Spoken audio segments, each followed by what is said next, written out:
Hi, I'm Dr. Delaney, and let's talk about prominent ears. Ears are considered prominent if they stick out more than 2 centimeters from the head.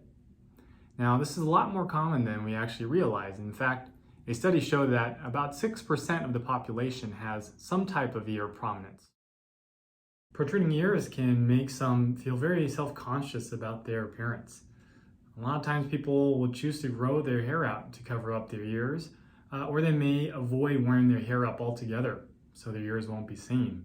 And this problem is oftentimes compounded by childhood bullying and teasing because the ears stick out so much. Fortunately, there is a permanent surgical procedure that can help fix protruding ears called otoplasty. Otoplasty refers to a procedure that helps reshape the ears. Usually this means pinning the ears back so they're less noticeable. One of the most common defects with protruding ears is an underdeveloped antihelical fold, right here. And so what happens when this fold is undeveloped, the ear tends to fold forward, okay? And this way it moves away from the head, so it's more noticeable.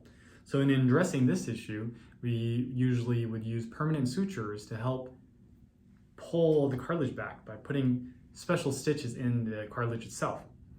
Now, if the problem is simply an underdeveloped antihelical fold and there's no other issues that we need to fix at the same time, we could oftentimes perform this surgery with just suturing through the skin along behind here by burying the sutures there, so we don't even need an incision. Now, other times there could also be issues with this part behind the ear called the concha. Now, you can have too much cartilage here or misshapen cartilage here, and further modifications may be necessary. And in those cases, we'll actually need to make an incision behind the ear where we go in and make those modifications. For example, we may suture the cartilage down towards the skull to tack it back, or we may even have to remove some extra cartilage. Otoplasty is performed on an outpatient basis, meaning you could go home the same day. The surgery itself takes about 1 to 2 hours, and the duration depends on what exactly needs to be done.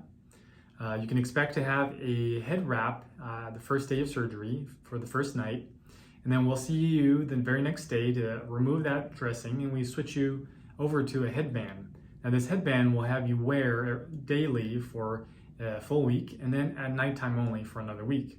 So the headband helps keep the ear pinned back, so it takes some tension off of the sutures while the ear heals up.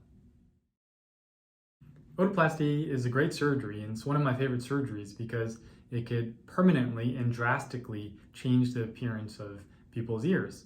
Now, this is a procedure that we commonly perform for children because we want to try to prevent the ridicule and bullying that they may experience in school, but we also do a lot of these procedures on adults as well.